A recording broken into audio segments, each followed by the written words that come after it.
Yeah.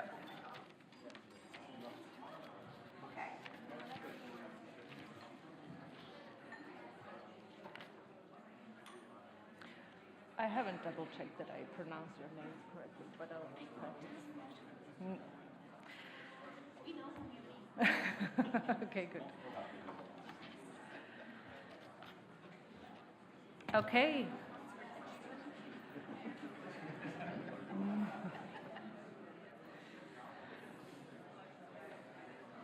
All right, for everyone joining online, there's still a few people coming in the room, so we'll give it a half minute extra, but I'll get started shortly. Okay, welcome back from the coffee break. This is the first panel discussion on the theme of getting ready for the EOSC Federation and or focusing on perspectives from different stakeholders. So this session here is focusing on country perspectives.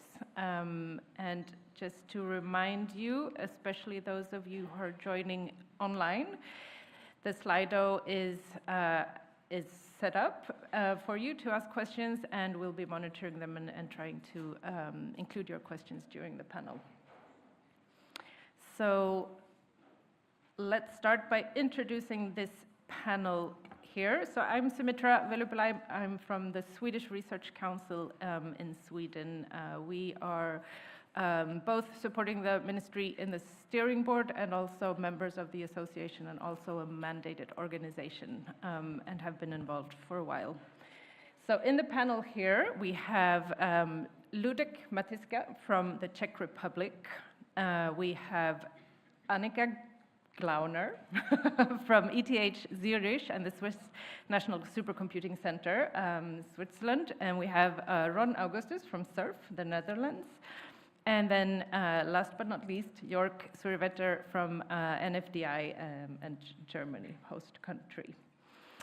Thank you very much for joining this panel. So I thought we'll kick this off by each of you describing a little bit about your organization and your perspectives from a country angle on the Federation. So let's start with you, Ludek. Okay. Is it working? Yeah, fine. As I said, I am Ludek Matiska. I have, in fact, dual affiliation here. I am primarily representing the testnet, which is the national RAN of the Czechia. I'm also affiliated with Masaryk University, and we both are part of the E-Infra CZ, the national e-infrastructure, which is, in fact, within the country responsible for building the core and the background for the whole EOSC implementation and the version of the EOSC implementation in Czechia.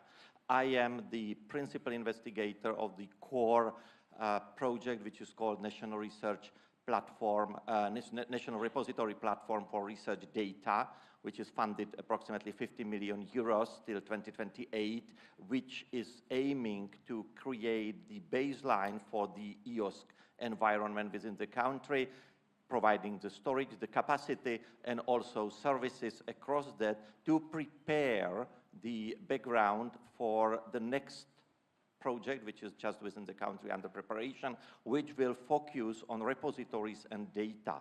So, and this is also kind of implying our own position within the EOSC, the whole EOSC ecosystem. Within the country, we are primarily focusing on helping researchers, making researchers happy, as we have heard earlier this morning, through support to the management, extensive management of the FAIR data, making sure that they have the capacity to store, they have the capacity to create their own repositories, they have also funding to work with their data to make them fair, to make them interoperable, and to be able to provide the ecosystem for the researchers to actually have and know how to work with the data, how to make them fair, and where and how to store them, and naturally how to find them when they are stored.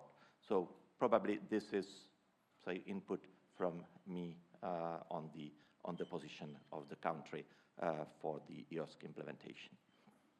Thank you, Ludek. Annika. Yes, hello everybody. As As I said, I'm Annika Glauner from ETH Zurich, the Federal Institute for Technology. And now I already waved the Swiss flag. We are, as you probably all know, from a non-associated third country to Horizon Europe, and have been fighting to be associated for the last 4 years, and probably will continue fighting. But we are very privileged, we feel very privileged to be a member of the EOSC Association. ETH Zurich has about 26,000 students from 120 countries.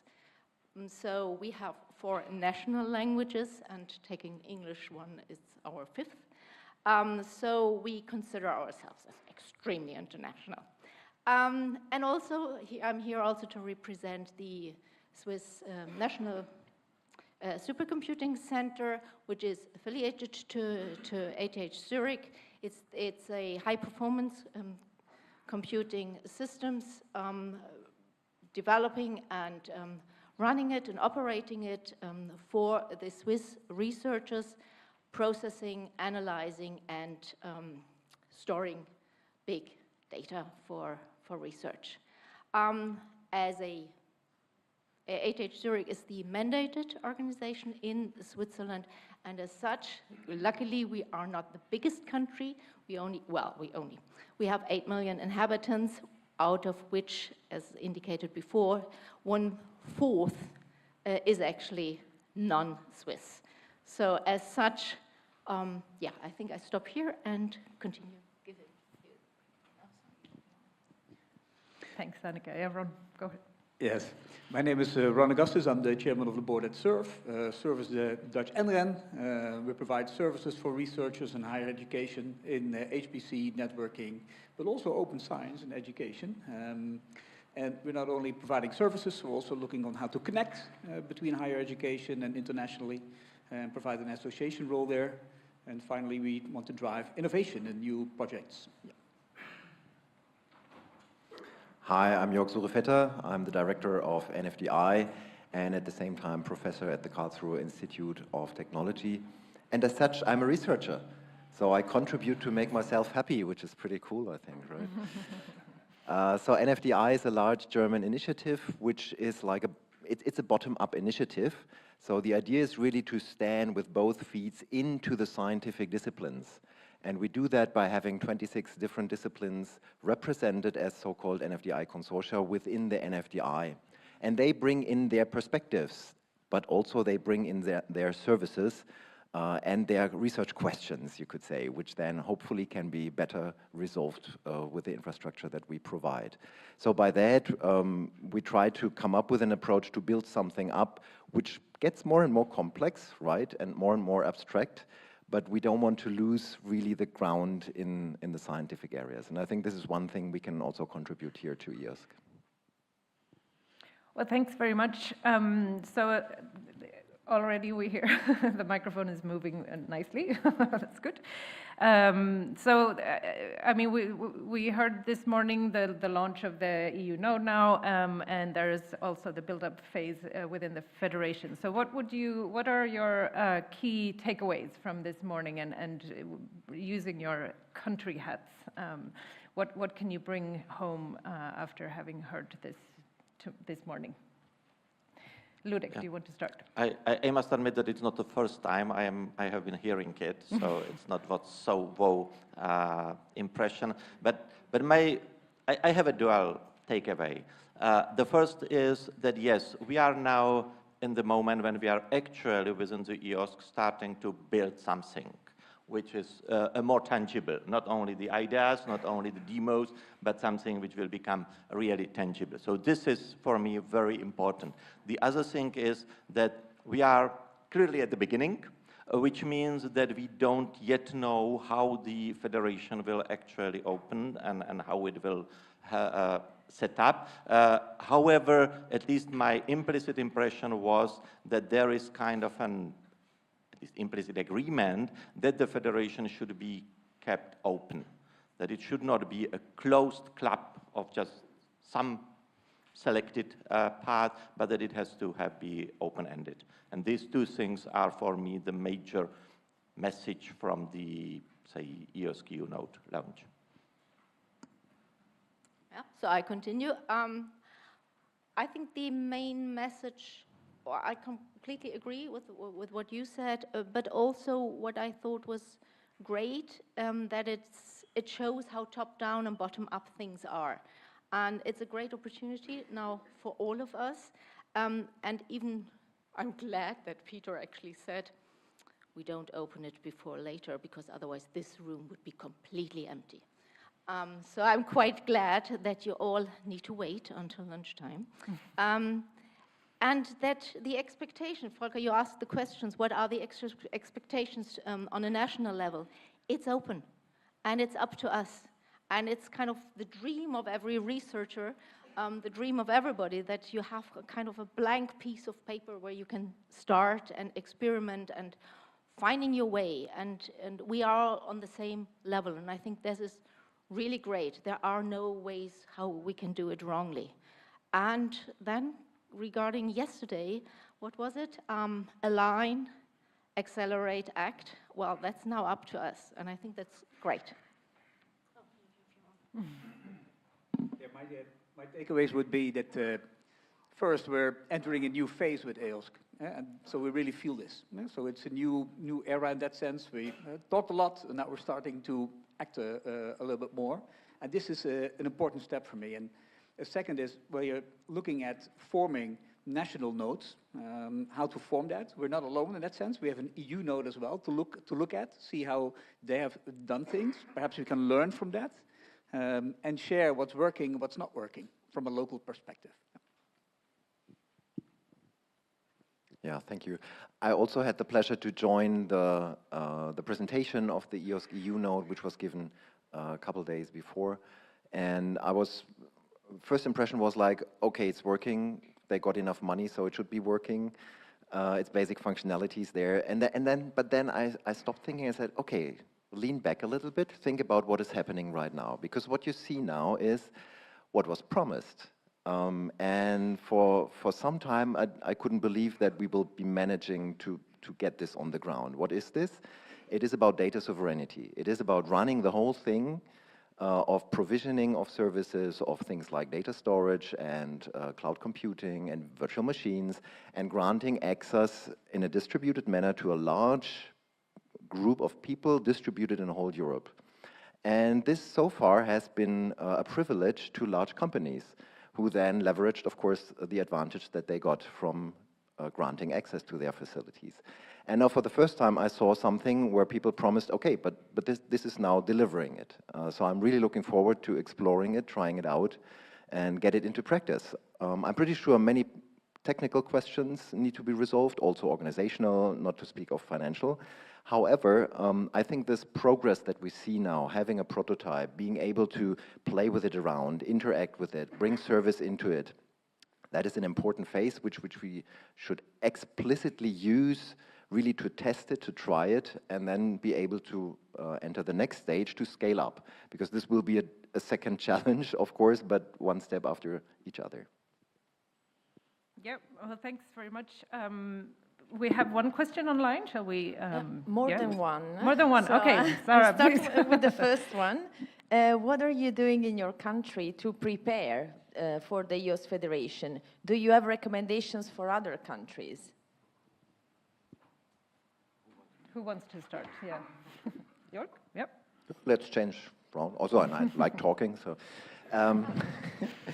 How do we prepare? Well, we asked our different scientific disciplines who are contributing, what kind of services do you foresee in such a network of nodes? And they responded happily, actually. So we have a decent number of potential services to bring into the federation. Of course, we need to sort out now, is this the one national node? Do we have also thematic nodes? How do they belong to each other? This is the play around stage, which I mean, right? To me, it's not yet clear enough. However, we have enough material to start immediately on the playground. And I think this is one of the key messages. So I found it very useful just to ask the community, what do you think? Would you like to engage? And they said, yes. And here are our proposals with what services we want to start. I think we need to decrease this a bit. We can't start with all of them at the same time. So we will follow also a staged approach, maybe starting small with, let's say, 3 to 5 services, and then scale first in the number of services, and then scale in the number of users. Thanks. Any other?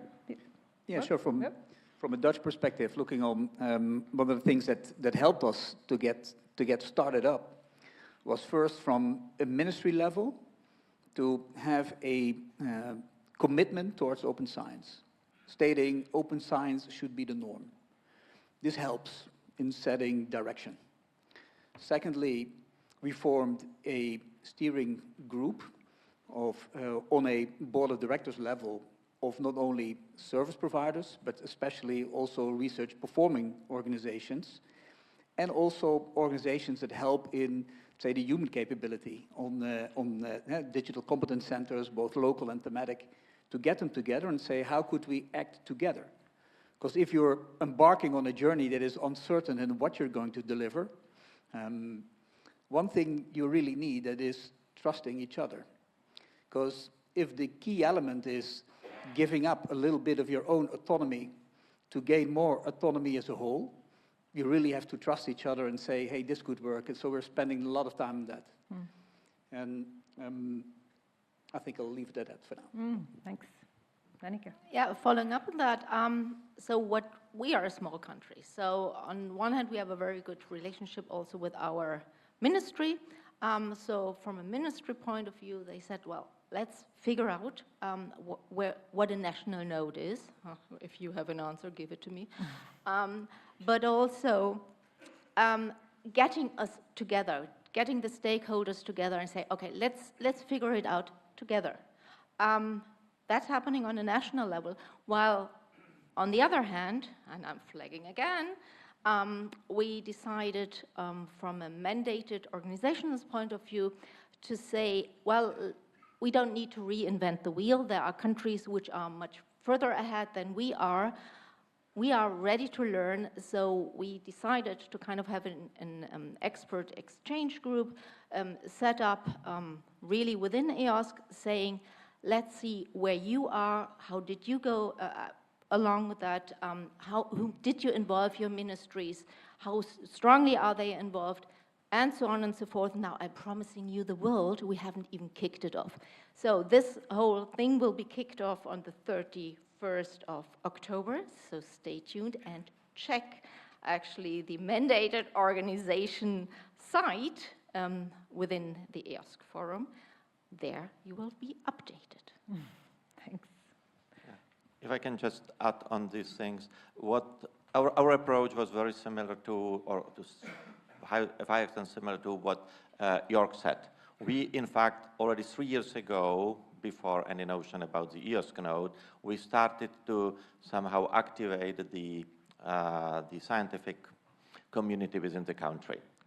We created at the end 8 thematic-oriented working groups where we invited researchers, but also people like data curators and others to join and start defining what they really want and what they would like to have from EOSC.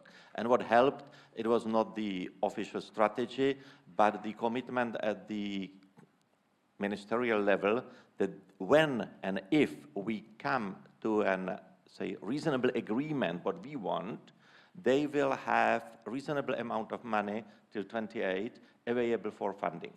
But the condition was really that we will propose them some way how this money should be spent, not the other way that they will invent something and that. And this helped a lot. And the other thing which I would like to really emphasize, exactly as was said, we didn't want to reinvent the wheel. And in our case, that was that we kind of said that it will be the e-infrastructures or the e-infrastructure consortium within the country which will be leading, building the background. That we will not setting up another thing and then fighting and finding the way how they collaborate, but that we will kind of authorize those who are already experienced, and then with synergy of the scientific groups and the working groups who should say what they really are looking for, to create an environment where we were able to demonstrate to the ministry that we have a clear vision, that we have idea how to spend the money, and how we expect the benefits will be. And I think these were the major founding stones for our situation and also for our progress. Well, thanks. Before I move, just a follow-up question. It sounds as though there's differences, but there's a positive kind of direction in all these countries, and that's very nice. Are there any key challenges you see at this point in time? If you were to pick one or two, what would they be? I will take just what I said earlier this morning. At the end, really make scientists happy. That's important, that they will be on board when we will actually deliver, and they will find what we delivered. From looking on the challenges ahead, is if you are providing cross-border access, it means a different business model.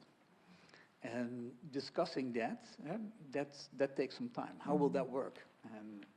And the second is getting towards a commons of services, in a sense, that requires also a new sense of governance. Yeah? So who will be able to say how things will be moving on in the past? So these are the two things that have to evolve over time. And this is certainly where we'll be looking at the EU node itself. Okay. Maybe this is specific for our situation, but I could well imagine that this is also generalizable to other countries. So for us, a key challenge is to convince actually service provider to join the EOSC Federation. So we need to work on what are the benefits that we give to those service providers, because we are a distributed infrastructure. And the typical, I started discussing with them, right? And one of the first things is, but we already have our users, and we are happy and they are happy. So why should we change anything, right? And then I have this vision of a shared data space in Europe, and they said, well, but this is our community here. We already reached them, right? And we need to really understand what to tell these people, and also what we can offer them to a certain degree. They will offer to us their services and their communities, but what do we offer them? And it's not necessarily an economic question, but there needs to be some kind of arrangement, and probably this is not just one size fits all solution, but it's depending on what kind of services are being integrated. So it's more than one story that we have to tell. And I see this as a key challenge for convincing people to join in the long run, and the better we are, the better we will scale at the end. Yeah, and for us, I think it's mainly also the difference, what we just were talking about. What is a node? What is a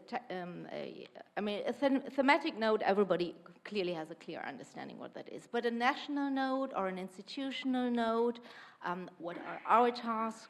Making researchers happy is a wonderful idea, but they really couldn't care less whether their node, their thematical node, would align or work in being interoperable with another thematic node. So who's responsible for that? And looking at the interoperability and also who is actually in charge for those bridging those gaps.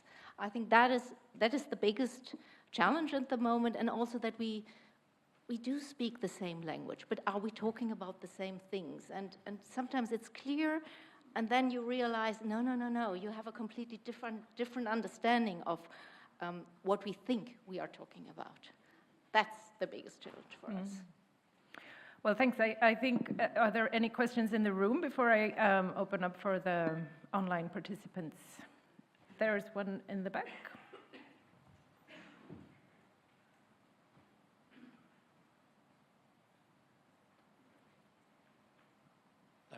I'm Hugo from Dance. So one of the elephants in the room for me, and I'm curious to know whether you've started thinking about this, is that we are assuming that there are benefits that will make researchers happy with much of this. It's an aspirational thing to create EOSC. But at some point, we need to start thinking about real cost-benefit analysis. Because for any infrastructure or service or repository to decide to join into a node or to lead the formation of a node, they need to know whether it's ultimately going to be sustainable from a cost perspective, and whether the costs that they incur result in enough benefit for them to do so. So we are at the moment, to some extent, I would say, driven by phobia, fear of being irrelevant in our participation in EOSC, but it should start becoming a hard-nosed decision about whether federating a certain service brings real tangible cost-benefit improvements. Yep, any reflections from the panel? Yep, go ahead. Maybe we are not in a position to answer that from the EOSC perspective generally. Yeah, no.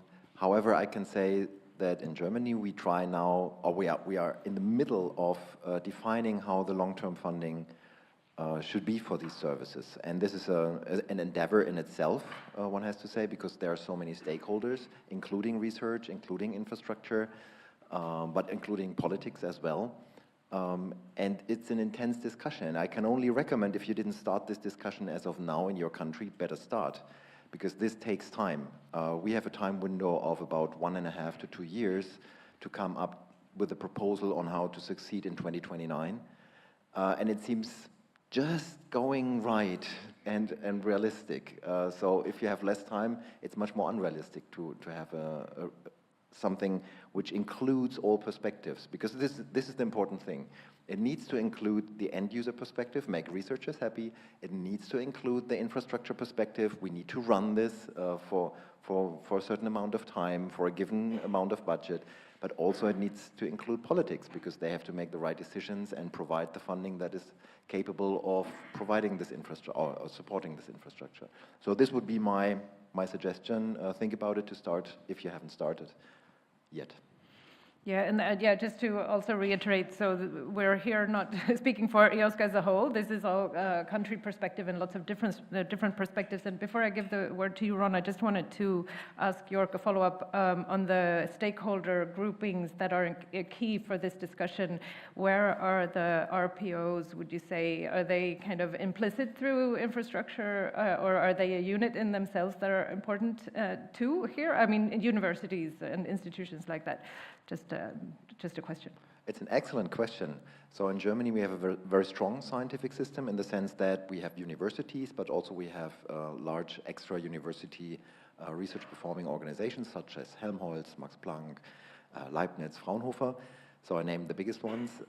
And we need to get them all on board, because all of them are performing research and all of them are providing infrastructure. And if we get the picture complete, we are really strong.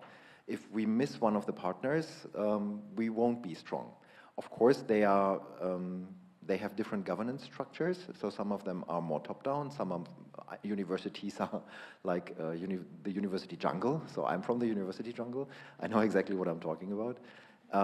But if we find a model where every stakeholder has its own place and role to play and understands what does it mean for me, what's in it for me. So we get the first questions from people who are members of our association, but not yet deeply engaged. And they say, this is really cool what you're doing. Where can I get access to your services? And I said, give me some more time, but we're working on it, but I can explain what we are about to do. So they're very eager. It's a similar situation to EOSC on a national level. And so I think within this time window, and EOSC also has a time window in the next 2 years, we can really change something. And it has to be something that addresses all stages, from RPOs to other stakeholders, from individual countries to the European level. And this makes it so hard.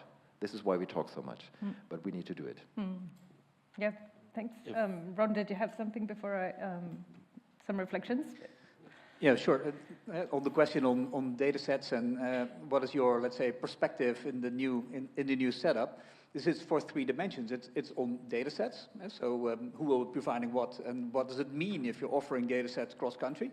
The second is on services. If you're providing services right now and you're now, let's say, evaluating, coordinating services for the future, what does that mean for your organization? And the third is on governance and business models. So looking on your current payment models, how will that change if we're all going in this direction? So the question on the impact of which data sets to keep and what the aspect of that on the future is one of the things you can only discuss on a local level, so between all the involved parties. So research performing organizations, the supporting organizations, the thematic and local DCCs, the government is involved as well as funders in there. Not only the Ministry of Education and Research, but certainly also Economic Affairs. So, so it has a spin-off in that discussion. Libraries, not to forget those. It's, so having the discussion there to see what will be forming out of the national node or nodes in that aspect, will have to have an answer on that. And then you have to adjust your position from a supporting organization. Yep, thanks. Ludek, did you? Okay, I just wanted, I mean, I very much agree with what initially Jörg said, but I just want to add one thing. We are not alone in this thing. Again, what we are trying to do is to reuse the experience. The Czechia has very good system to supporting large research infrastructures. And in fact, we are learning a lot and interacting a lot with them because the problem they face, and they faced last 10, 15 years, are exactly the same as we are facing.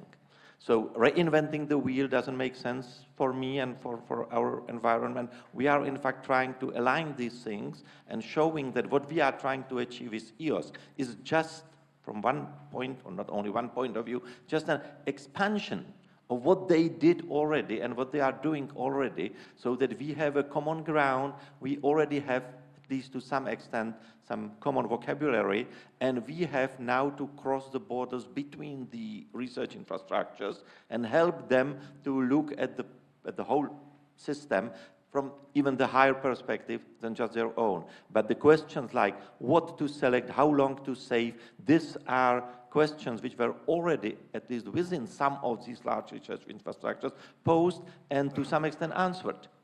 So what we are trying to do at the national level, to really align with them, to work as much as possible with them, because we know that there are those who already have answers, partial answers, to these large questions. And that's what we say, the lesson from our country, that working closely with research infrastructures really help us to understand, because they already understand the problem.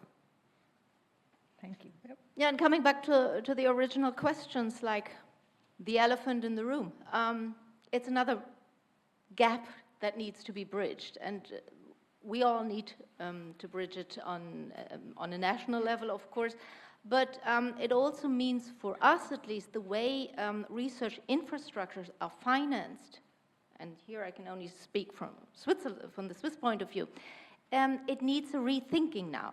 Because so far it was financed in the beginning, and then just basically maintaining was then the follow-up financing. Now we are talking about research data infrastructures, and that probably doesn't need that much money in the beginning, but rather in a later stage when it's building up, when there's more and more data.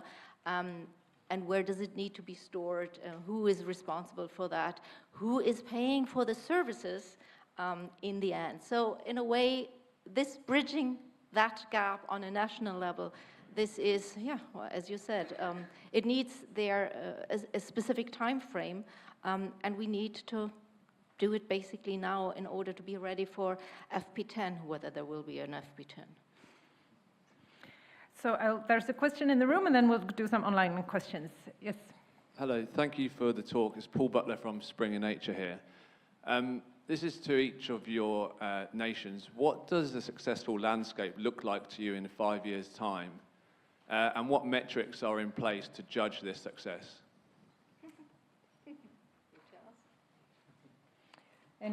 Yeah, Jörg?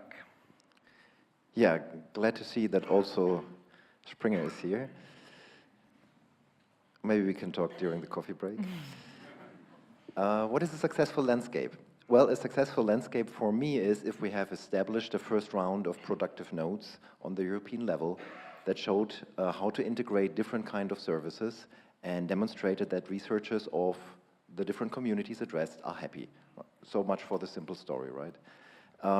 What is behind that is also a solution for the organizational and the political dimensions of that, because, I mean, running a node is like a technical thing, but also an organizational thing. And to me, it is successful if we have convinced people to switch from project funding to a sustained funding. And this is a big thing. But we are, in NFDI, we're so, at the moment, project finance, and we struggle from that. And everybody knows it. But it's really difficult to switch to a different model. There are different models, we're discussing them, that's why we need some time. But it's important to make this step, because otherwise it will be yet another project with yet another problem, and we know all these problems as of now. And from my perspective, so in 5 years from now, we hopefully have resolved this question happily. Well, look forward to the symposium in 5 years to see where we're at. Any other reflections? Ron? Yep. Yeah, from my side, success will look like that researchers have better access to data sets, and we have more examples on how data sets that are commonly used are really, let's say, advancing research and the economy in general and innovation in the country. So the ability to reach those sets would be one of the key elements to target.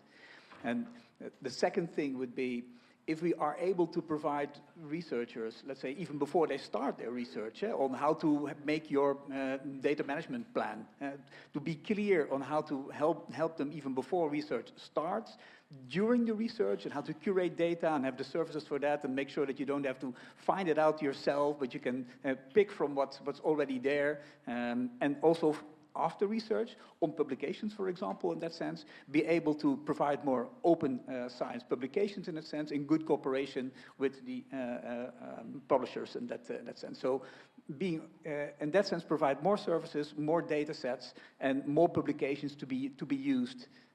That would be the real indication. Thanks. We may have, I mean, all this is fine and the high-level ambition, but we may also have a more pragmatic, say, KPI. And this is, I'm now at the national level, I'm trying to say that for me, success at the end of 2028 or around that will be that approximately, I mean, this is approximately 80% of all the scientists, they know, and this goes to the data management, they know where to store their data. And they have the environment where they really can use this. And these 20% are those who are, say, exceptional, and you always have exceptional people. And then every scientist knows where to start looking for the data they need for their research. We cannot guarantee that they will find anything, but at least they all know how to work with the environment. And when they find it, there is an environment which is easy to use for them to get access and say, incorporate the data which are stored there. And parallel to that, that there is an agreed way how this is sustainably funded for the future. So these are things which are, say, more pragmatic, looking at the making scientists happy, and not too much about what is actually behind, because they don't care. And we want them to be involved and at the end serve. So this is the perspective from our side, which we may at around 28 to check how far we really get there. Yeah, I agree with everybody here, and I think you all would agree as well. And on top of that, I would say, I lost my thread now. There was one.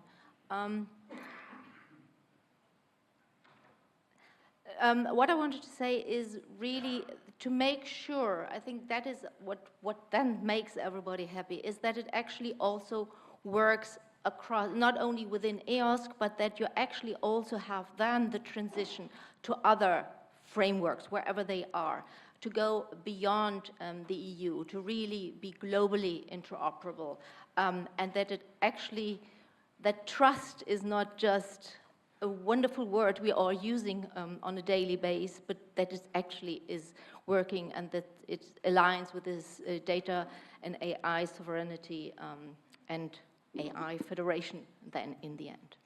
Thanks. Did you have a small comment? Yeah, I mean, I dodged the question about KPIs on purpose, but maybe give a glimpse on it. Happy researchers are pretty cool, but at the end of the day, we want solved problems. And an infrastructure like the one we are building here right now, at the end of the day, needs to demonstrate that problems are solved faster and better, and maybe bigger problems are being solved, right? I mean, to me, this is the ultimate goal, but how to measure that is well, up for discussion probably. But ultimately, I would always go into this direction. Thanks. So there's more questions in the room, but I wanted to invite the online participants also. Sarah. Yeah, I mean, the top question is quite a direct question that somehow some of you have addressed, but I will ask you this one. So will your countries provide enough funding for the national nodes? If you tell us what a national node is. Yep, York. Yes.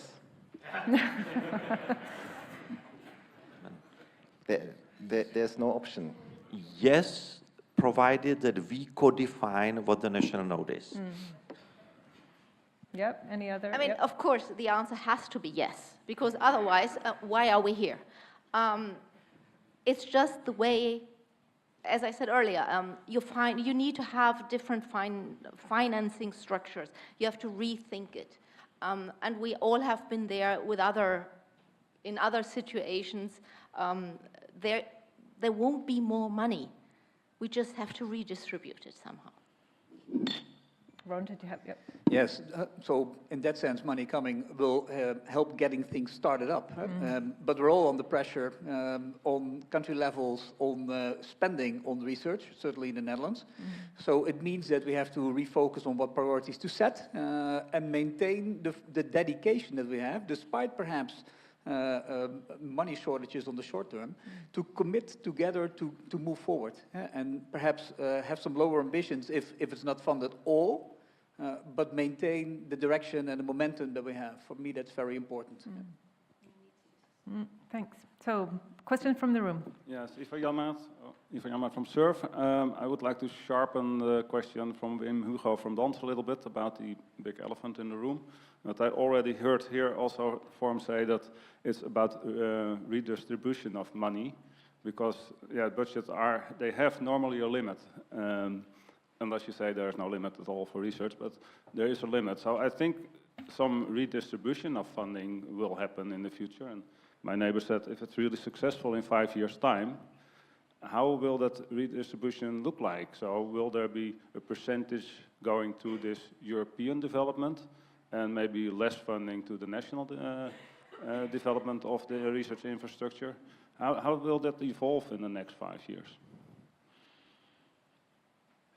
That's not an easy question, I don't think. Any takers? Well, actually, we can't answer that because we are there from a national point of view, of course. But I think every country there is no one solution.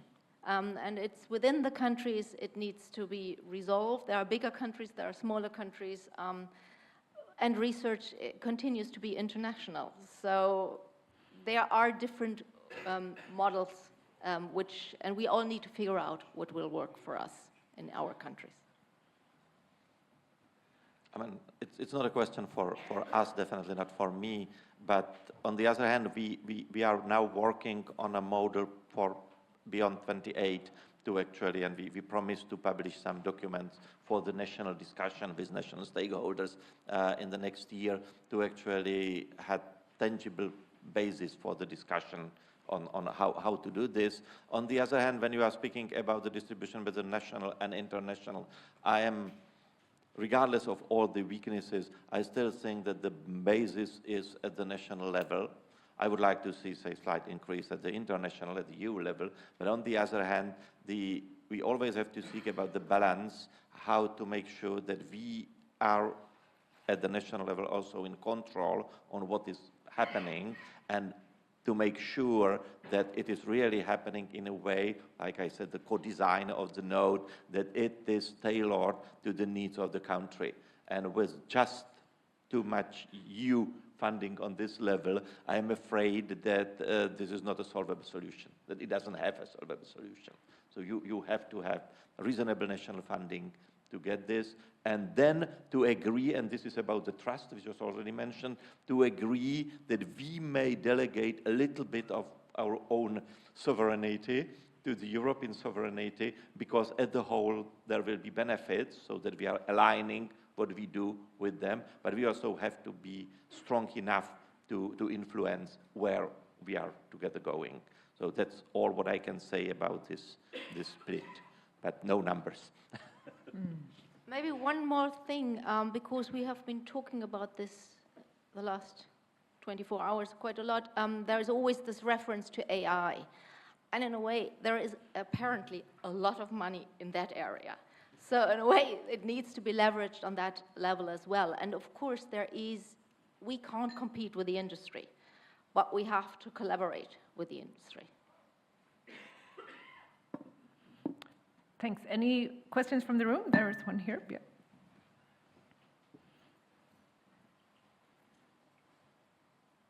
Thank you, Roxana Wilk from Cyfronet, and I would like now to ask a question from the perspective of a person who is trying to understand what the EOSC Federation might be in the end, very pragmatically and operationally speaking. So I do agree that in the end we are building our initiative for the sake of the end users, the researchers and the providers, that we definitely need to get the researchers what they want. But we ask this question about what do you might need from the Federation, and I would like to ask you that, and please be specific if you can, but leave out the end users, the researchers and the providers, because we know they are important. What am I wondering now? It's quite clear to me that a national node or any other kind of node is a stakeholder per se for the Federation. So can you try to imagine what in fact a national node as a stakeholder might need from the Federation? What might you expect from the Federation? What is your expectation towards the Federation as a national node? And be as blunt as you can, please. Thank you. Yeah, Ron? Yeah, what to expect from the Federation of Nodes, right? And going at it from a local country perspective. A couple of things. One is the direction that's set with the EU node today is already one thing that is good to have, good to know. See what other resources we can share, and now we have to find out and see how that fits our ideas on how the local nodes could look like. So the first thing is set a direction and have a common service providing a layer on a European level. So that will be one, and we made a start of that. The second would be, and that will be very important for us as well, is to share the learnings on how we're doing things in different countries. Because we're finding out, we're building the bridge while we're on it. And we're making mistakes. So sharing mistakes on what we do, on how to get the actors together in every country, and how to do that, that would certainly be very valuable for me. And a third thing that could really help us going forward is from all the teachings and learnings, and making sure that from a human capacity point of view, how do we train our people, which is sometimes things that we have to do in common. For example, how to deal with the EU node, how to make sure that people know what FAIR is, and how to use certain data sets, to share with each other how certain training elements and skill development is done. I think that's an area that could be low-hanging fruit to really focus on for the short term. So those would be my 3 points. Thanks. Yep. Jörg? Very pragmatic.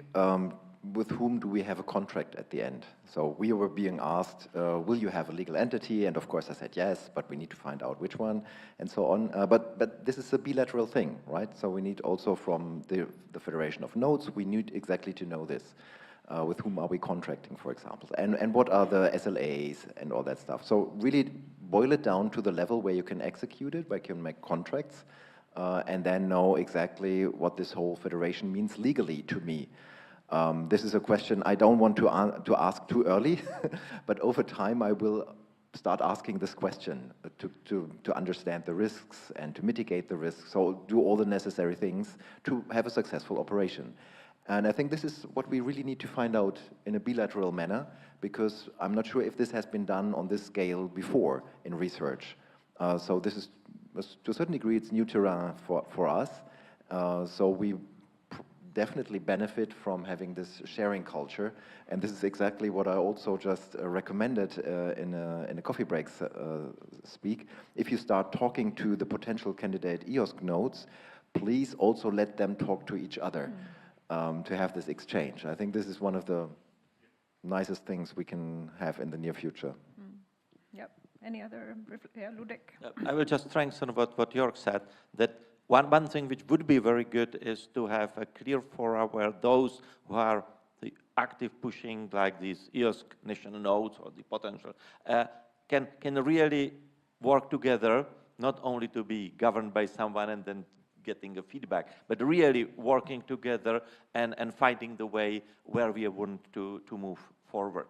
And then having other stakeholders which will hear this and eventually again come into the dialogue. Because I mean the bilateral is fine, but I think that one of the advantages of the Europe is that we are trying to do things above just bilateral.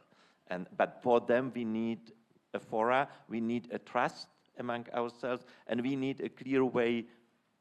And we have to make sure that these fora are then having a clear positions.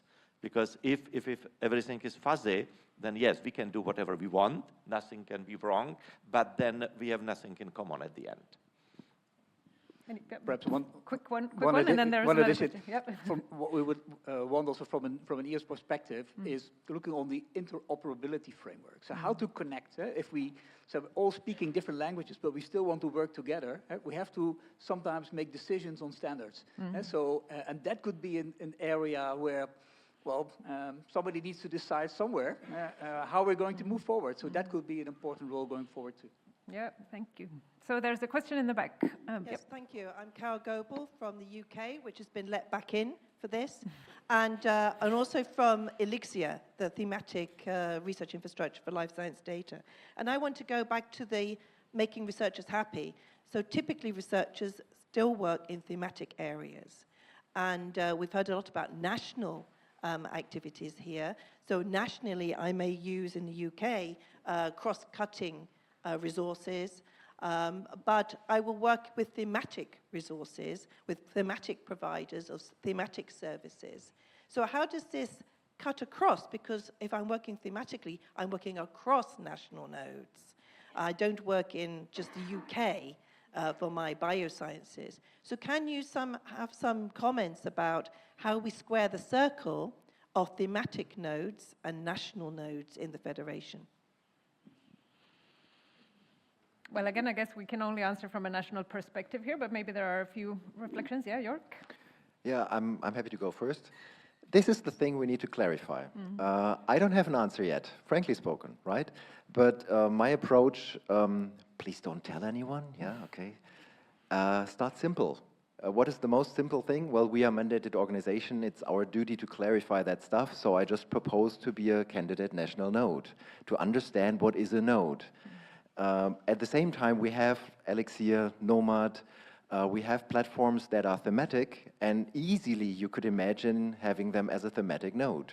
So we have a discussion room, which we can fill. But my proposal is, please start simple, understand what the heck this is, and then whether we call it national or thematic, at the end of the day, doesn't matter, as long as we provide the right services to the right people. This is my very pragmatic view on that. But I do agree that it does make a lot of sense for the sense of organizing discussions to have these levels. Because I can speak in the role for organizing a national node. You can speak for organizing a thematic node. So why don't we talk together and sort it out? How do we do this? At the end of the day, it will also be an efficiency question. So does it make sense to run hundreds of thematic nodes? Or is it worth thinking about some kind of abstraction layer? That, to me, is one of the questions we need to resolve. And by whether the national level then is a good level, well, there are indicators pro, because those are related to funding schemes, and there are arguments con. And arguments con are the content topics, because research is borderless and independent of funding from a certain perspective. So the research questions are not being posed because the funding is there, but rather I'm able to answer it because I was able to get the grant from that country or from the European Commission. And we need to overcome this with our vision for EOSC. And this is so difficult. Being within these discussions, I understand that first we need to have this clear for ourselves, and then we need to make this clear to the researchers. So they understand why they are happy. That they are happy, they have to work and have nice results, but why they are happy, we can then explain because of a good functioning infrastructure. With the last word, quoting our keynote speaker at last year's Cordi, quoting a paper from the 70s, digital infrastructures usually are invisible, and as long as they are functional, they are just the right thing to have. And once they break, you start discussing why does it break, and then you realize that you have this really cool infrastructure. I'm not mentioning the German railway system as an example. No, I don't. No, I don't. But this picture I always have in mind when thinking about EOSC. We need to be invisible and really cool functioning, and people need to resolve problems. Well, thank you. And I guess, yeah, this is turning into a final statement, kind of a reply, I think, because the session is closing up. So, Ludek. If I can comment on the Carol's question, I think that, again, we don't need to reinvent the wheel. We are seeing new large research infrastructures, like IRENE, which is coordinated by Czechia, which is currently becoming more cross-cutting, because even the researchers themselves are discovering that they cannot be just narrowly thematic, that they need things, and they are thinking, the other is ELTER, which is coming across the climate, in fact, across climate-oriented research infrastructures, putting these things. So again, from my perspective, is we have to work with those, because they are showing the way from the scientist perspective, and we can just add our own way how we think things can be organized and also implemented, and together we can find answer to things which you posed, Carol, in a very amicable way, not say making completely new invention which no one understands. So I think that the collaboration is important, the trust, but that we see that the things which we are trying to do within EOSC are in fact happening completely regardless of this. And this is, for me, one of the major motivations that we are on a right road, on the right direction. Thanks. And I would suggest we will have this session in a year's time, and we give you the answer. No pressure. Well, yep, right. Yeah, that's at This least is the challenge. an optimistic view. That's important. Yeah, and well, let's not fix what ain't broken in that sense. So if the medical DCCs are also showing a way how to cross-border exchange data sets and services, let's continue that way and use that in the way forward. We have a discussion in research infrastructures with new, let's say, changes in Europe in the landscape on where HPC is positioned, where AI will be positioned. So we have a discussion there on how the future would be looking like in the most, let's say, economic way and how to perform research, to get most research from your dollar or euro. The same is true for open science. So it may be that in the changes ahead, we can have optimizations also for thematical DCCs, but there's also many research areas that don't have a thematical DCC and perhaps could start with there. Well, thanks very much. I think this summarizes very nicely, and I think we will have a very nice discussion in a year's time, maybe not with all answers, but with some, hopefully, and we'll have at least discussed this more. So it's time for lunch, and after lunch, the next panel on more thematic perspectives will be, so maybe there will be some similarities and differences in the discussion at that point. Thank you very much.